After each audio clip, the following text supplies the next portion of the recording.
হে সদাপ্রভু, আমার ঈশ্বর, আমি সাহায্যের জন্য তোমাকে ডেকেছি এবং তুমি আমাকে সুস্থ করেছ। তিনি তাদের চোখ থেকে সমস্ত অশ্রু মুছিয়ে দেবেন, আর কোনো শোক বা মৃত্যু বা কান্না বা ব্যথা বেদনা হবে না, কারণ পূর্বতন সমস্ত বিষয় বিগত হয়েছে। সদাপ্রভু ভগ্নচিত্তদের নিকটে এবং যারা অন্তরে চূর্ণ বিচূর্ণ তাদের তিনি উদ্ধার করেন। আমার দুর্দশা তোমার লিপিতে লিখে রাখো, তোমার পুঁথিতে আমার চোখের জলের হিসাব রাখো। তা কি তোমার লিপিতে লেখা নেই? ঈশ্বর জ্ঞানের বিরুদ্ধে উত্থাপিত সমস্ত ভনিতা ও সমস্ত চিন্তাকে বন্দী করে খ্রিস্টের আজ্ঞাবহ করি। ভাই বোনেরা, যা কিছু সত্য, যা কিছু রমণীয়, যা কিছু যথার্থ, যা কিছু বিশুদ্ধ, যা কিছু মধুময়, যা কিছু সুখ্যাত, যদি উৎকৃষ্ট বা প্রশংসার যোগ্য কিছু হয়, তোমরা সেই সমস্ত বিষয়ে চিন্তা করো, তাকে তুমি পূর্ণ শান্তিতেই রাখবে, যার মন সুস্থির, কারণ সে তোমার উপরে নির্ভর করে। আমি তোমাদের মধ্যে শান্তি রেখে যাচ্ছি, আমার এই শান্তি তোমাদের প্রদান করছি। জগৎ যেভাবে দেয় আমি সেইভাবে তোমাদের দান করি না, তোমাদের হৃদয় যেন উদ্বিগ্ন না হয় এবং তোমরা ভীত হইও না। সদাপ্রভু তোমাদের আশীর্বাদ করুন ও তোমাদের রক্ষা করুন। সদাপ্রভু তোমাদের প্রতি প্রসন্ন মুখ হন ও তোমাদের প্রতি সদয় হন। সদাপ্রভু তোমাদের প্রতি তার মুখ ফেরান ও তোমাদের শান্তি দিন। তোমরা গিয়ে ভালো ভালো খাবার খাও ও মিষ্টি রস পান করে আনন্দ করো, এবং যারা কিছু প্রস্তুত করতে পারেনি তাদের পাঠিয়ে দাও। এই দিনটি প্রভুর উদ্দেশ্যে পবিত্র। তোমরা দুঃখ করো না, কারণ সদাপ্রভুতে যে আনন্দ, তাই তোমাদের শক্তি আর সমস্ত অনুগ্রহের ঈশ্বর, যিনি খ্রিস্টে তার শাশ্বত মহিমা প্রদানের জন্য তোমাদের আহ্বান করেছেন। সামগ্রিক কষ্ট ভোগ করার পর তিনি স্বয়ং তোমাদের পুনঃপ্রতিষ্ঠিত করবেন এবং তোমাদের শক্তিশালী, সুদৃঢ় ও অবিচল করবেন। কোনো বিষয়ে উৎকণ্ঠিত হইও না, কিন্তু সব বিষয়ে প্রার্থনা ও মিনতি দ্বারা ধন্যবাদের সঙ্গে ঈশ্বরের কাছে তোমাদের সব অনুরোধ জানাও। এতে সব বোধ বুদ্ধির অতীত ঈশ্বরের শান্তি যীশু খ্রিস্টতে তোমাদের অন্তর ও মন রক্ষা করবে। যখন আমি তোমার কাছে সাহায্যের প্রার্থনা করব, তখন আমার শত্রুরা পিছু ফিরবে।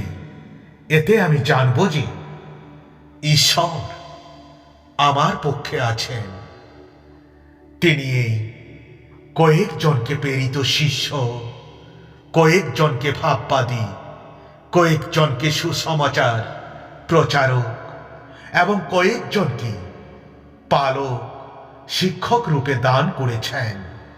নিঃসন্দেহে তোমরা তার বিষয়ে শুনেছ এবং যিশুর মধ্যে যে সত্য নিহিত সেই অনুযায়ী শিক্ষা পেয়েছ। তোমাদের অতীত জীবনধারা সম্বন্ধে তোমরা শিক্ষা পেয়েছ যে তোমাদের পুরানো সত্তাকে পরিহার করতে হবে, যা তার বহুবিধ ছলনাময় অভিলাষের দ্বারা কুশলিত হয়ে উঠেছে সব রকমের তিক্ততা, রোষ ও ক্রোধ, কলহ ও নিন্দা, সেই সঙ্গে সব ধরনের হিংসা পরিহার করো। পরস্পরের প্রতি দয়ার্দ ও সহানুভূতিশীল হও। ঈশ্বর যেমন খ্রিস্টে তোমাদের ক্ষমা করেছেন, তেমনি তোমরাও পরস্পরকে ক্ষমা করো। আর তোমরা যখন প্রার্থনা করার জন্য দাঁড়াও, যদি কারো বিরুদ্ধে তোমাদের কোনো ক্ষোভ থাকে, তাকে ক্ষমা করো, কারণ তোমাদের জন্য কৃত পরিকল্পনার কথা আমি জানি। সদাপ্রভু এই কথা বলেন। তোমাদের জন্য কৃত পরিকল্পনার কথা আমি জানি। সদাপ্রভু এই কথা বলেন, তা হল তোমাদের শ্রমেদ্ধির পরিকল্পনা, তোমাদের ক্ষতি করার নয়। তোমাদের এক আশা ও ভবিষ্যৎ মঙ্গল দানের পরিকল্পনা। তোমরা পুরানো বিষয়ে সব ভুলে যাও, অতীতের মধ্যে আর তোমরা বিচরণ করো না। দেখো, আমি নতুন এক কাজ করতে চলেছি, তা এখনই শুরু হবে। তোমরা কি তা বুঝতে পারবে না? আমি মরুভূমির মধ্য দিয়ে পথ ও প্রান্তরের মধ্য দিয়ে নদ নদী তৈরি করব। যদিও আমি হেঁটে যাই অন্ধকারাচ্ছন্ন উপত্যকার মধ্য দিয়ে, আমি কোনো অমঙ্গলের ভয় করব না, কারণ তুমি আমার সঙ্গে আছো। তোমার লাঠি ও তোমার ছড়ি, সেগুলি আমাকে সান্ত্বনা দেয়। তাই ভয় করো না, কারণ আমি তোমার সঙ্গে আছি। হতাশ হইও না, কারণ আমি তোমার ঈশ্বর। আমি তোমাকে শক্তি দেব ও তোমাকে সাহায্য করব। আমার ধর্মময় ডান হাত দিয়ে তোমাকে ধরে রাখব। আর আমরা জানি যে যারা ঈশ্বরকে ভালোবাসে, যারা তার অভিপ্রায় অনুসারী আহুত, তিনি সর্ববিষয়ে তাদের মঙ্গল সাধনের জন্য কাজ করেন। তোমরা আমার ক্ষতি করার সংকল্প করলে, কিন্তু এখন যা কিছু হয়েছে তা ভালোর জন্য, প্রচুর প্রাণ রক্ষা করার জন্য ঈশ্বরই মনস্থ করে রেখেছেন।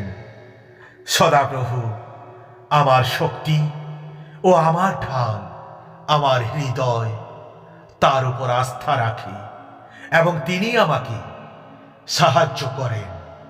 আমার হৃদয় আনন্দে উৎফুল্ল এবং গানের মাধ্যমে আমি তার প্রশংসা করি। আমিন।